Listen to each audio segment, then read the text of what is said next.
করছে এই কালারগুলো নাকি পাওয়া যাচ্ছে না।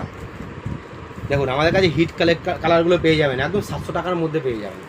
আমি আবারও বলছি, যারা বেশি নেবেন, বাল্কে নেবেন, কালার সেট করে নেবেন, তাদের জন্য অনেক কম রেট থাকবে। এটা পিওর বালুচুরিটা, তাই তো?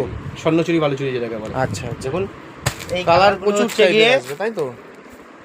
এই কালারগুলো বিশাল ডিমান্ড, বহুত ডিমান্ড, দেখতেই পাচ্ছ। ডিমান্ডেবল কালারগুলো আমাদের কাছে পেয়ে যাবে একদম। আচ্ছা, সেরা সেরা কালারগুলো রেখে দেওয়া হয়েছে, পেয়ে যাবে, যেগুলো মার্কেটে পাওয়া যাচ্ছে না বলে আমাদের কাছে অল টাইম। এই কালারের তো প্রচুর ডিমান্ড, এবছরের হিট কালার। বাহ, দারুণ দারুণ। মাত্র 700 টাকার মধ্যে পেয়ে যাচ্ছে। আচ্ছা, নেক্সট এরপরে আসি পিওর শার্টিংয়ের মধ্যে। যারা বলছে যে শার্টিংয়ে অনেক কাজ থাকে, আমরা অত কাজের মধ্যে চাইছি না, ডুয়েল টোনের মধ্যে শার্টিং, মানে যারা আর কি প্লেন কাজের মধ্যে চাইছো তাদের জন্য। দেখতেই পাচ্ছ ছোটো বড়ো পার করা আছে। আর কাপড়ের কোয়ালিটি নিয়ে নিঃসন্দেহে মানে কোনো কথা হবে না, একদম নিঃসন্দেহে কাপড়ের কোয়ালিটি খুবই সুন্দর। দেখতে পাচ্ছ এতটাই সফট যে হাত